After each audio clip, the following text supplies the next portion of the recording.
Hi everyone, Namaste. My name is Amish Tripathi. I'm director of the Nehru Centre and Minister Culture and Education at the High Commission of India. Firstly, a show of hands, for how many of you is this the first time at the Nehru Centre? Okay, a reasonable number. So let me say what I usually say to those who've come here for the first time. Please do come again. And more importantly, you may not know this, but you're technically on Indian soil because this is a part of the Indian High Commission. So welcome to India. Besides being director of the Nehru Centre, one of my most important identities is that I was an old friend of Aparna's. Now that's not the reason she's doing the event here. There's no nepotism here. The reason is actually when we reconnected after many years. I knew her in college. We were from the same gang, and I am 48, Aparna is only 30. So we were magically in the same time zone in college. But I always knew her as a warm, kind, loving, generous, really wonderful friend. That's how I remember her. And I met her again many years later, and I added the word brave to how I would describe her. Not something that I used to think of her earlier. And the reason for that is something that's peculiar to those of us who are from the subcontinent, those of us who are Indians. I'm an Indian, so I can say it. There are many strengths that we Indians have. We are very hardworking. We work 7 days a week. Work-life balance is a nonsensical concept that we think the Westerners invented. There are many strengths that we have. Knowledge focus, there are many strengths. One of the downsides, and we are Indians, we should acknowledge it. One of the downsides is there are some issues we just prefer to sweep under the carpet. We just pretend those things, no, they don't happen. They don't happen in our way, in our community. And among those issues that we ignore is the issue of mental health. And therefore, what I found Aparna doing is so brave and is so needed for our community, for the Indians. And I find that this is not just an issue for Indians in India. I find that's an issue for Indians outside of India as well. We are all the same culture. We all have the strengths and the weaknesses of the mother culture. And the first step in handling an issue is acknowledging that there is an issue. And for that, I am now also an admirer of Aparna's and her strength in taking this up. And with this very small introduction of how my description of her has expanded, if I may call my friend Aparna up on stage, and then I'm going to sit here and be witness.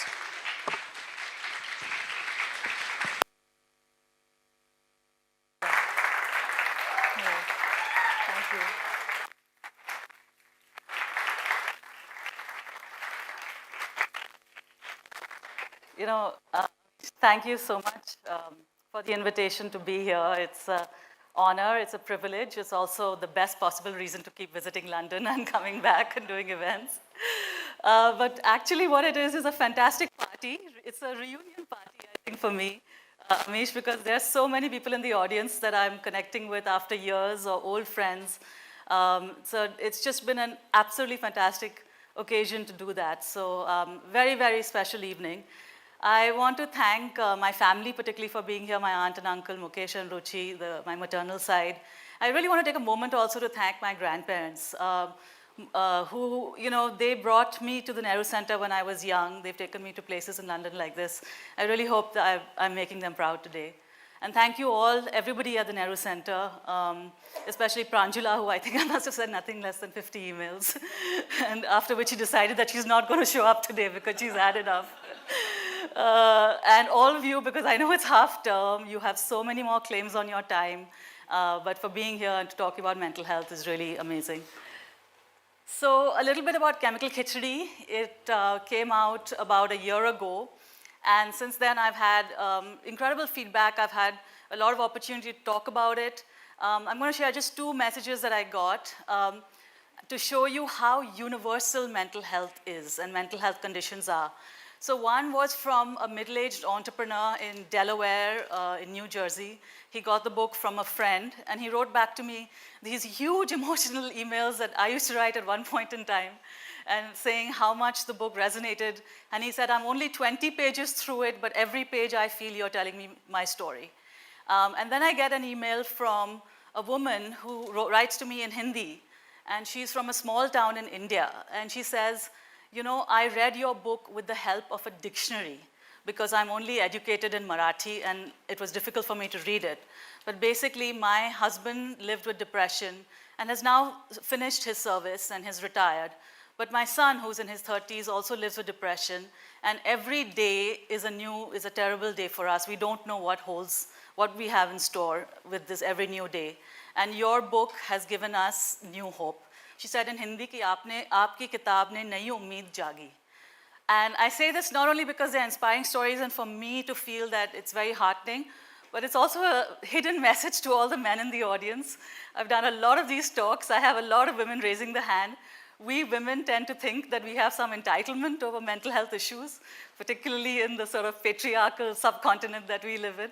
So this is an invitation to all the men in the audience to also participate and share their stories, because believe me, I've had, I think some of the most heartrending stories have been from the men that I've heard from. And speaking of invitations, this book is an invitation, okay? It's not a prescription. My wonderful doctor, Dr. Shanahan, is here. If you need a prescription, I would encourage you to go to him. There are many doctors in the audience. It's an invitation for you to think about your mental health journey, okay? And whether we're talking mental health, mental fitness, mental well-being, there are a lot of these different terms that are going about. It's an invitation for you to think about it. Couple more things. Chemical khichdi. What does khichdi mean for those of us who don't know? Basically, it means a mess up or like a mash up, okay, or a bit of a soup. So it's a playful way of saying that there are chemical imbalances in the brain and we need to kind of learn to deal with them. Khichdi is also something that we eat which is very comforting, like soul food that's really, really good for us when we're unwell, so it's got that double meaning. So that's a little bit about khichdi. And the other thing I'm going to do today, actually, which is different from what I've done in India, is I'm going to talk about thriving with mental health. Okay? In India, I find the situation is unfortunately at such a level that people are still working out the survival stage. And for surviving, what you really need is you need really good medical care, you need your family to support you, you need acceptance, you need really good lifestyle. These are the basics, and unfortunately many of us, and I'm sure there must be some of us here in the audience who are struggling with that also.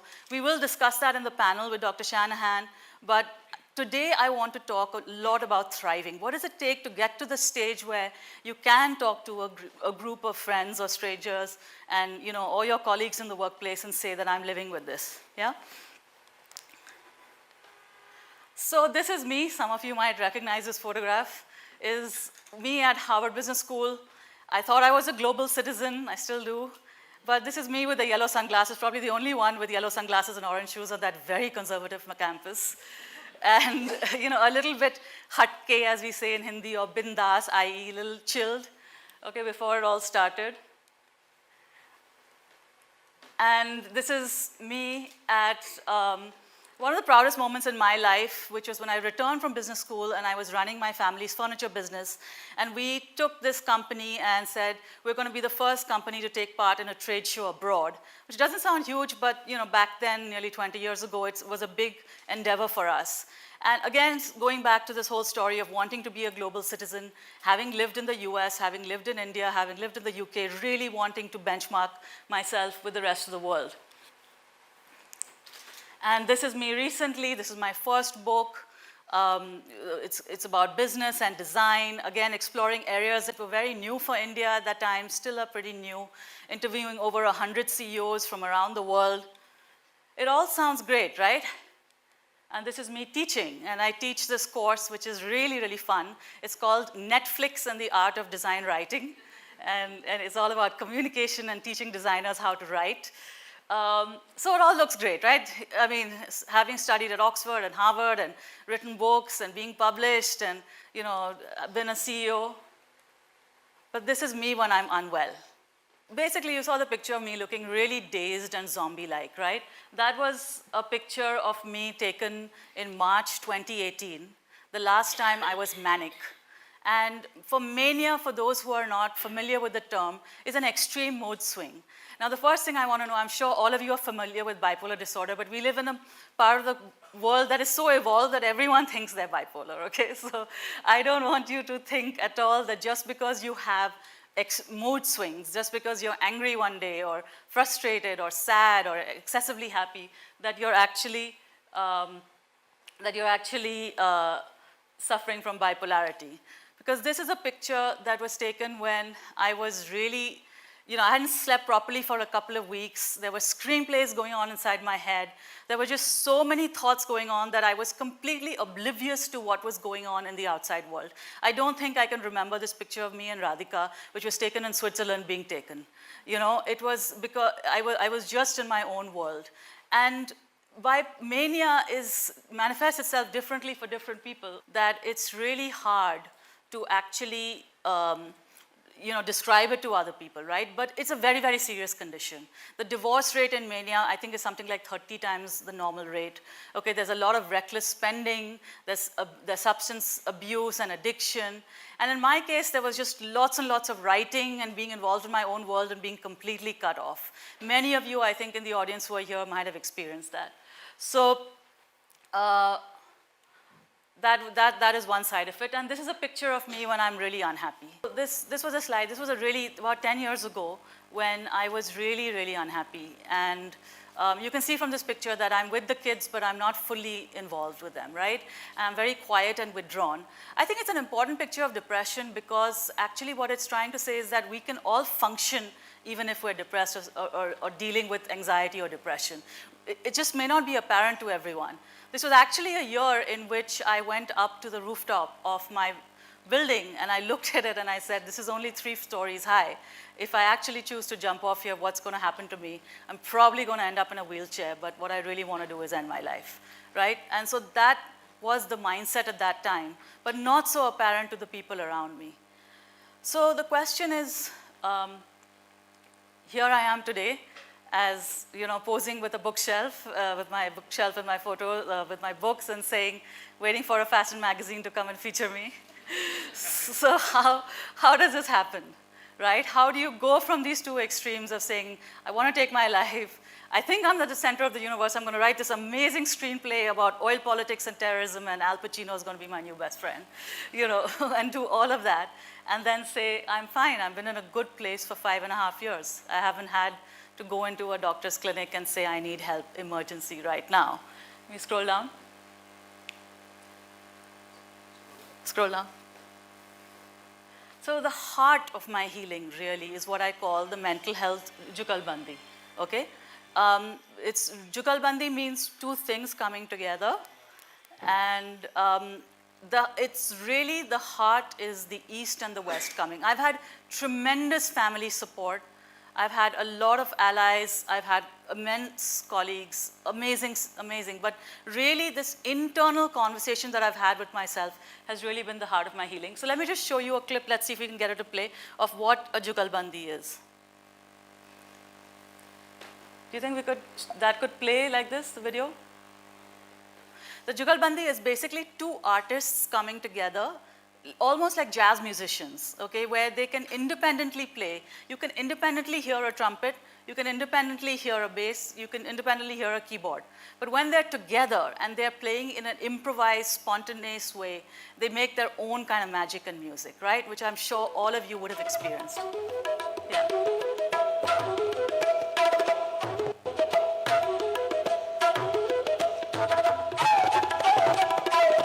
This is completely improvised. They're following each other's tone and tempo. So knowing when to stop together. Just raise the volume. Can you raise the volume? Raise the volume.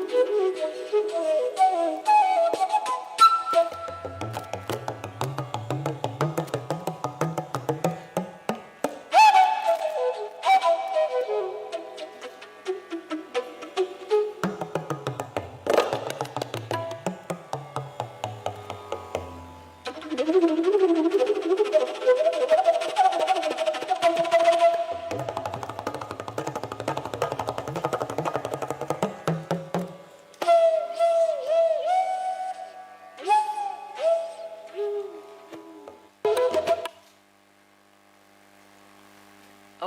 so you got the idea. They're having a conversation between the two of them. And that's the conversation that I really had between my Western psychology and psychiatry and the Eastern philosophy. Who looks wiser? You don't have to answer that question. It's okay. So on the West, in a sense, I was obviously had to get onto drugs. I had to take therapy. I had to seek a medical practitioner. Starting with Dr. Shanahan on the top, who's been my psychiatrist for the last 10 years. Joanne Collins, who's currently my therapist, she's fabulous. She couldn't be here today. And previously, I had a therapist below, whose photo is below her, Sunita. So I've had therapy in India and psychiatry in India. I've had therapy and psychiatry in the UK also. In the middle, actually, was a lady who's got me onto this path of this blended Jugalbandi, because she is actually a therapist, a psychotherapist herself, but she's a very big yoga follower. And so she got me onto the principles of yoga. And on the right, we just see a clutch of individuals, all of whom who follow Eastern philosophy, starting with my uncle who took me on this path and various other teachers, basically mainly Hindu and Buddhist. The word that really I want you to take away from today is curiosity. I did not go to seek Indian philosophy or Eastern philosophy because I was looking for a way to cure my bipolarity. I went there because I was curious. I was dragged to the doctor's clinic because I had no choice. But I went to my Vedanta classes because I was curious, and we'll talk about that. So this is just a simple framework. How do they come together? Okay? Basically, the Western psychology and psychiatry is all about asking questions in a rigorous yet empathetic way, right? It's a one-on-one conversation between a practitioner and a patient. The Eastern is all about sitting in a group setting and having a conversation with a guru or a teacher, and then all of us listening almost in a kind of classroom setting. It happens in homes now. And when I put them together, it was through this form of journaling. And the curiosity that started was really about having a conversation with myself that reflected these other two conversations that were happening. So a conversation between the clinician and me, a conversation with the guru and my cohort, and then a conversation with me through journaling. I've written probably books that are twice the size of Chemical Khichdi through my journaling over the last 10 years. And the question I was really trying to ask, just very simple, even anyone can go home and do this. What is going on with me? Why is it going on? And what can I do about it? Just as simple. What is going on? Why is it going on? What can I do about it? And if you just keep repeatedly asking yourself, it becomes a practice. It's a very reflexive practice. So often I want to warn you also, East and West don't meet. If I go to Dr. Shanahan and say, Dr. Shanahan, I believe in energies, I don't believe in chemical imbalances, he'll be very quick to correct me with that.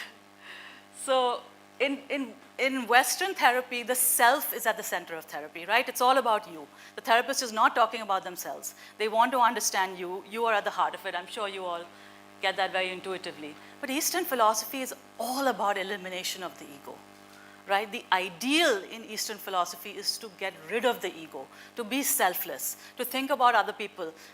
Even when you're looking at being depressed or not being high, it's positioned as saying depression is all about you, right? Your unhappiness, your response to something that is making you fearful or sad or angry. It's all about you. Western philosophy, we all hear this expression, be the best version of yourself. Eastern philosophy is saying, actually, you're good enough right now. You are complete as you are. There's nothing wrong with you. Western philosophy, and the huge difference in terminology itself, right? Attachment is a good thing in the West. Detachment means you're indifferent or unfeeling. But in the East, detachment is a very good thing. Attachment is bondage. We won't go into all of this, but I'm just trying to illustrate that actually there's no reason for these Jugalbandi to happen, because very often you're hearing different things, which is why for most people, they either seek an Eastern route or they seek a Western route. There are not a lot of people who try and put the Eastern and the Western together. And I said, in the East also, they're not ready to accept a clinical diagnosis, right? So this is often what happens. But how did I manage to make this work for me, this combination? So first, I think there was a recognition for me that Western psychology and psychiatry was fundamentally trying to tell me that there are chemical imbalances in the brain that are caused by these psychological triggers, and these have to be managed. This is a medical condition. It's looked at through the realm of science, right? You have different ways of treating it. You have drugs, you have talk therapy, you have different ways of looking at it through a very scientific lens. And of course, the therapy room is a safe space. It is rigorous and it is empathetic. It is non-judgmental. It's a place that you can go to. And ultimately, you want to become aware of your thoughts and emotions and how to manage them. That's the goal. The Eastern philosophy is telling me something different, right? It's what I learned from it, and I really want to beg forgiveness for other people who have taught me because I'm just still a student on this front. Your mind can be your greatest friend and your greatest enemy. It's really up to you. That's the core of something called the Bhagavad Gita, which is the Holy Bible, really, for anybody who's from a Hindu background. Also, as I said, eliminating the ego, and this idea, which is really, really affirming, life-affirming, that your true self is actually peaceful and blissful. And this is not just, drink the Kool-Aid, everyone's feeling, really high on life and saying, I'm peaceful and blissful. This is, me telling you right now that you can be peaceful and blissful, despite all the stresses and anxieties in your life. But just see the bottom. It's also about the same thing. Become aware of thoughts and emotions and how to manage this. And how do you access that? Of course, when you think of Eastern philosophy, all of you will think of yoga, meditation, and that's been part of it. But for me, it's actually been an intellectual route.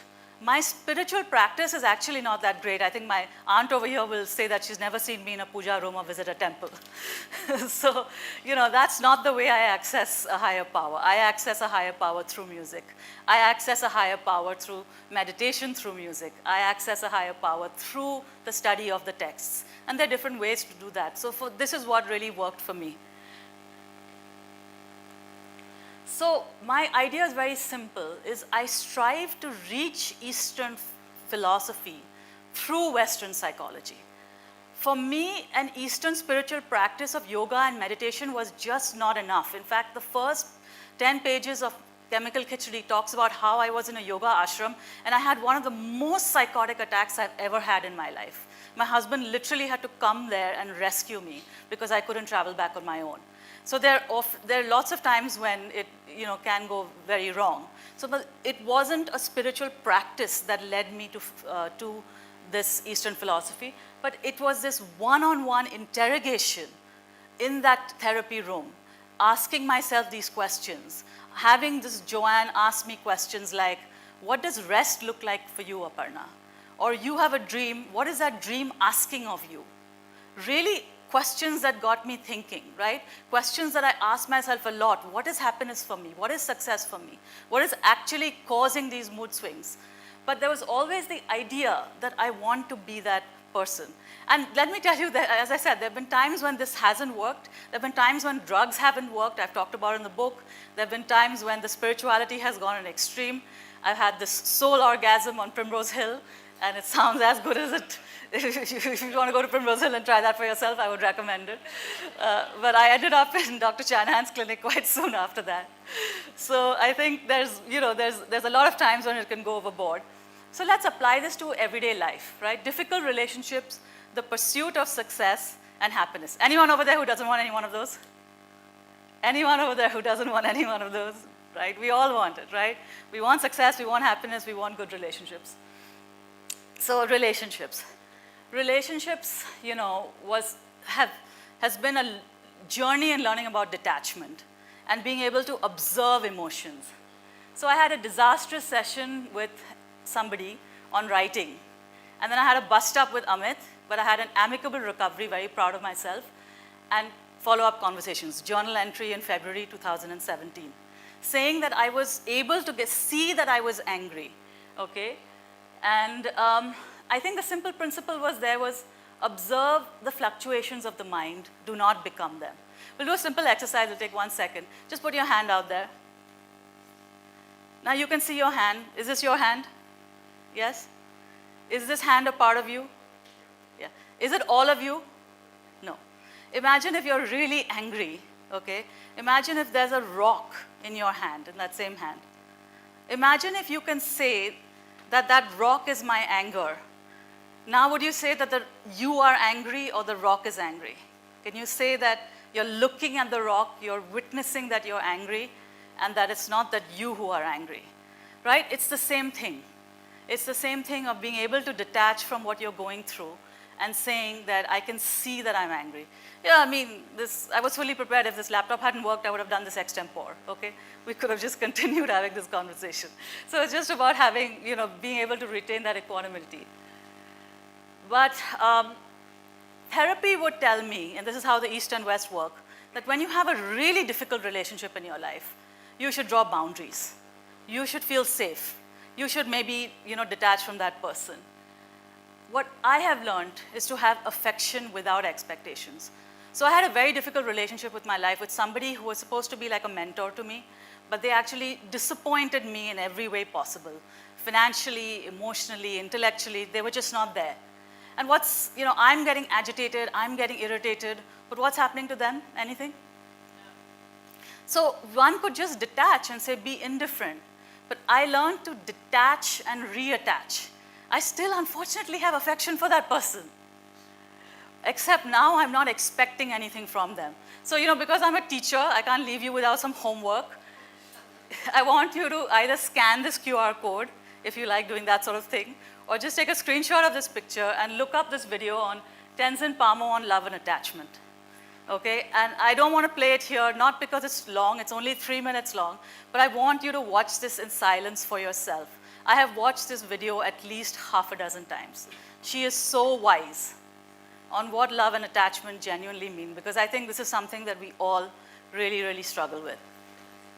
So it's about saying that, you can have affection without those expectations.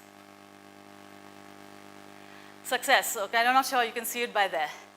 What was making me, 11 years after I graduated from Harvard Business School, the top business school in the world, stand on my terrace and say, I want to jump off when I have 2 beautiful boys under the age of 5. I've got a husband who supports me. I've got the most loving family.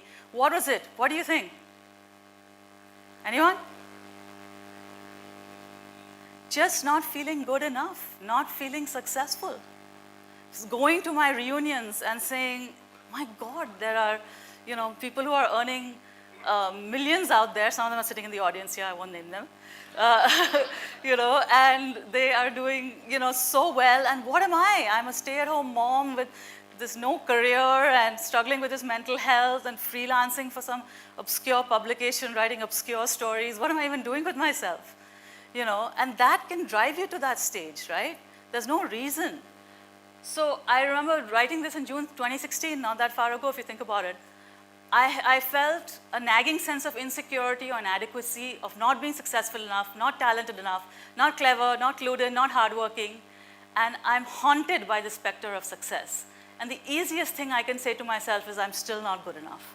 Okay, so-and-so is doing so much better than me. And I think this is something that we live in all the time because we're constantly making comparisons. We have these comparisons just, sort of universally strangling us, right? So much so that my therapist literally had to tell me, Aparna, you're going to write down on an index card, amongst other things, and they're all there in the book. May I accept and choose myself the way I am because I am good enough. And you are going to look in the mirror every day for 1 year and you are going to say this, So I think it doesn't matter where you come from or what background you are or what your goals are. I think this idea of not being good enough is just so pervasive. And how did I resolve that? Not just the affirmations, yes. But again, I turned to Eastern philosophy and a mix of East and West. I found purpose and I found dharma. Dharma, just in a sort of very amateurish way, you could say, is I found my path. But my yoga teacher told me this one shlok from the Bhagavad Gita, one shlok from that can really change your life. It's better is one's path, even if it's imperfect, than another's path followed perfectly. Better is death in following one's own path, for another's path brings danger. And I was trying to be something that I thought I wanted to be. I wanted to be CEO of a multi-billion dollar company. That's what I believed was happiness. And I've just realized now that I am not successful, I am not happy if I'm successful, but I am successful if I am happy, right? That was a realization for me. And for me, this simple other poem that my teacher in school sent to me was this, purpose is such a big word that we use now, but it was, I think I was told this when I was 12 years old, and it's still in my imagination. Dare to be different, dare to stand alone, dare to have a purpose true, dare to make it own. So putting these two together, the idea of purpose, the idea of dharma, the idea of finding your own path, were both very, very powerful motivators for me. And then finally this idea, again from the Gita, success is in the journey, not the destination. Never let the fruits of action be your motive. Try telling an investment banker that. I mean, but would it surprise you to tell you the best investment banker and the most successful investment banker I know doesn't believe in this? Yeah? So I think this is also the core, the core of the Gita. Because at the end of the day, I don't want to be like, citing all of it, but the idea is that, life is a battlefield, and why are we all dealing with the battles in our mind when we're trying to deal with things outside? So if the fruits of the action are not your motive, then what is the motive? Why do they say that? There are many, many interpretations, and so I want to just share mine, which is ultimately, it's about, for me, it was pursuing, the joy of pursuing that journey, right? To be honest, when I'm organizing an event like this, I don't know if 10 people are going to show up or if 100 people are going to show up, okay? I have no idea. But the joy I got of correcting, let's say with John Broadus, who I haven't seen in like 30 years over here, is worth it for me, even if there were 10 people here. If there were 10 people here, we would have done a workshop, And ultimately, the stress of being attached to the outcome is so much. The anxiety of it, you just can't perform, right? Whereas if you're looking in the journey, then it's just not that stressful. And finally, happiness. So, we all go looking for happiness in different places. And I genuinely thought that highs would make me happy. Okay, it was the high when I was alive, when I thought I could write these amazing screenplays, and when I would win an Oscar, and when I would do all these things, that would make me happy. It took me a long time, Jan 2017, to actually say, do highs make me happy, true or false? False. And just so you know what it's like now for me, it's not that the mood swings have ended. So October 2021, 2 years ago, bipolarity in action. 10 days ago, I was in tears. A selfie that Amu, my son, chanced upon and asked me, what was that about? And today, I'm drafting an email to Oprah, planning Iceland next week, working on my Mint column, planning trips and dinners with my sister Rads, conjuring a new podcast, and everything else that makes my life so full of joy, life, and meaning. Well, 2 points first. Oprah didn't reply. And second point is, anybody else take selfies when they're crying? I do that, and I send it to my friends, and they immediately feel very sorry for me and reply back. So there's still a lot of swings. There's a lot of swings right now, but I am able to observe them, detach, and still have this conversation with myself, which makes me feel better. So last line, which my Vedanta teacher said, it's difficult to find happiness outside, but it is impossible. It is difficult to find happiness within oneself, but it is impossible to find it anywhere else, right? The self is the source of the happiness that you're seeking. And really, your true nature is actually complete and unbroken. And just another way of putting it, just be happy for no reason. Just imagine kids, who are just happy for no reason. In COVID, we're struggling, and my little son, Agastya, I came into his room, and he's on his computer, and he's so smiling away. And I asked him, why are you so happy? He said, our teacher didn't have to make us wear school uniform today. That's all it takes sometimes, So the conclusion really is, the Eastern philosophy was trying to match these ideals of saying, I want to be a better person, I want to be more evolved, I want to look for a higher self, which is, I realize my mind can be my enemy and my friend, I want to eliminate the ego, but I'm reaching that through a rigorous interrogation of myself through these techniques, right? It's difficult to reach any of these without that help. So today, much more resolve than before on triggers, relationships, as I said, affection without expectation, success. I like to think I'm dynamic and peaceful. I think the dynamic is a bit of a stretch where if you look at me on the yoga mat, but anyway, I try to look at my own yoga mat, and I like to believe that I'm happy right now, you know, that's the state of mind that I aspire to. So last point, please take this away, this one. Accept that vulnerability is your guru, okay? We have a lot of talk here about vulnerability being a strength, but vulnerability has been my biggest guru. Who from here can tell me what COO stands for? COO. Chief Operating Officer, yes. In India, you know what COO stands for? Child of owner. Okay. Because you have so many family businesses there. And when I have been child of owner in the Indian context, you get treated very differently from everyone else. Okay, you are really put on a pedestal, everyone's very nice to you. Try, being thrown out of your family business and said, I don't think you can do this job. You better find another profession for yourself. And then that's journalism, where you're at the bottom. You're waiting and waiting for CEOs to give you interviews after 6 months and 9 months and standing for 2 hours and waiting for them to give you their time. It's a hugely humbling experience. Humility, gratitude, detachment, clarity, insight has all happened because of bipolarity. So whatever vulnerability you're dealing with today, anxiety, fears, sadness, grief, it is there to teach you to be a better person if you allow it to be your guru. So lastly, I'm already over time, have courage to conquer that enemy. Mostly have courage to be curious. And I'll just end with a story. I showed you the picture of the exhibition that we did in Germany for a reason, because that was 28. I was so, sort of proud of being a global citizen. Cut to 40, and I'm invited to join Soho House in Mumbai. And Soho House in Mumbai is a beautiful place, but it's an hour away from my house. And they said, come and work here. Now, I would only go there to work if I could spend the whole day there, because it didn't make sense just to travel for a couple of hours. And I had so much lack of confidence of even spending a day by myself. I needed that cocoon of the home so much at that time that I would only go there if there was a particular girl who became my friend. And I would ask her, Upasana, are you going there today? Then I'll come and I'll spend the day there. And she was so nourishing. Like, she would never question or say, she would never see it as a sort of burden in any way that I was asking for her company. She'd buy me lunch, we'd have chats. She looked through the book, she'd been so nourishing. She was really, really there for me. But I can't even imagine that 5 years ago that I was in that situation where I couldn't spend a day by myself out of the house because I did not have enough of that cocoon around me.